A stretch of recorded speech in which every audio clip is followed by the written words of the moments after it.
बन गए हैं आफ्टर एलॉन मस्क। और फोर्ब्स मैगजीन कहता है कि उनकी जो मेरा ख्याल है नेट वर्थ है वो तकरीबन 159.9 बिलियन डॉलर। नमस्कार दोस्तों, हिंदुस्तान की बात में आपका स्वागत है। यहाँ हिंदुस्तान की हर खबर आपको देखने और सुनने मिलेगी, साथ ही पाकिस्तानी समाचार भी देखने को मिलेगी, इसलिए चैनल को सब्सक्राइब करना और बेल आइकॉन दबाना ना भूलें। धन्यवाद। पाकिस्तान के अंदर इंडस्ट्रियलाइज्ड या इंडस्ट्री बेस्ड बिलियनियर्स क्यों नहीं है? पाकिस्तान कह रहा है कि अफगानिस्तान की कोई बात नहीं कर रहा। Indian prime minister resilient supply chain की बात कर रहे हैं। हम आज भी अफगानिस्तान की बात कर रहे हैं 50 साल में, हमारी प्रायोरिटी 50 साल बाद भी अफगानिस्तान। इंडिया के एक बिजनेसमैन है, उनका नाम है गौतम अदानी। वो इस वक्त दुनिया के पाकिस्तान के अंदर, क्योंकि आप पाकिस्तान की एलीट को और पाकिस्तान के जो पॉलिटिकल कल्चर को बड़ा इन डेप्थ समझते हैं, पाकिस्तान के अंदर इंडस्ट्रियलाइज्ड या इंडस्ट्री बेस्ड बिलियनियर्स क्यों नहीं है?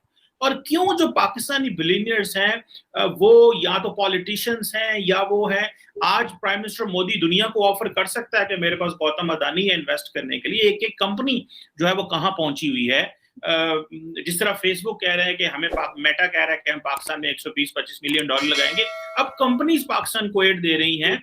हमारे यहाँ क्यों इस तरह इंडिविजुअल बिलियनियर्स जो एक्सपोर्ट लेड ग्रोथ हमें नहीं दे सके? इसको आप कैसे रीड करते हैं? क्योंकि प्राइम मिनिस्टर मोदी तो आज अपने बिजनेसमैन को इंटरनेशनली जो है वो कैश करवा रहे हैं। सर देखिए, उसमें चीमा साहब, अक़वाम जो होती, कौमें होती हैं, उनके डिसीजन, जो पुराने डिसीजन, मैंने इस इंडिया की इकोनॉमी के ग्रोथ के बारे में मैंने बड़ा पढ़ा है इसके बारे में।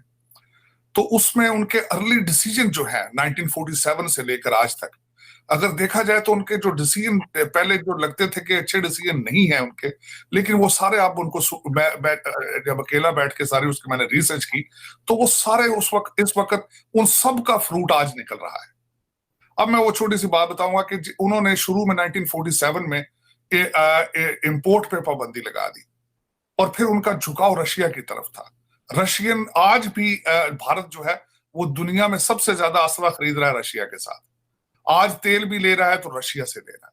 तो वो रशिया के रिलेशनशिप क्योंकि नजदीक था रशिया और सोशलिस्ट कम्युनिस्ट माइंडसेट था, तो इंडस्ट्रियल रेवोल्यूशन लाया गया। वहां गाड़ियां अपनी बनाई गई, रेफ्रिजरेटर अपने बनाए गए।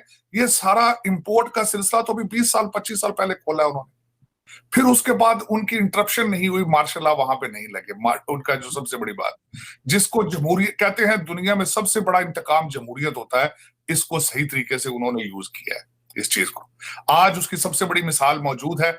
आम पार्टी एक इतने लार्जर स्केल पर नहीं है, लेकिन पंजाब में आई है, लोग उनको लेकर आए हैं। सबसे बड़ी जमहूरियत की अच्छी मिसाल ये है आम पार्टी का पंजाब में आना। इसका मकसद ये है कि जमहूरियत democracy is working there. Pakistan कह रहा है कि अफगानिस्तान की कोई बात नहीं कर रहा। Indian prime minister resilient supply chain की बात कर रहे हैं। हम आज भी अफगानिस्तान की बात कर रहे हैं 50 साल में, हमारी प्रायोरिटी 50 साल बाद भी अफगानिस्तान है और इंडिया की प्रायोरिटी 50 साल बाद रेजिलिएंट सप्लाई चेन है। दरअसल इस एससीओ का फायदा उठा के क्या पाकिस्तान को, इंडिया को और ईरान को, अफगानिस्तान को और बाकी ममालिक को अपने अंदर से एक ट्रांजिट रूट नहीं ऑफर कर देना चाहिए था, जिससे एक बहुत बड़ा ब्रेक थ्रू होता और बल्कि हम इंडिया को डिफेंसिव मोड पे लेके आ सकते थे उससे, अगर हम ये ऑफर करते। तो इस दफा एससीओ का टोटल जो बयानिया था या जो भी उनका मैंडेट था, वो सिर्फ यूक्रेन के बारे में बात करना था। और उसमें दो बड़े कंट्री जो समझते हैं कि इस वक्त अमेरिका को किस तरीके से कॉर्नर करना है, वो दो बड़े कंट्री हैं, रशिया और चाइना।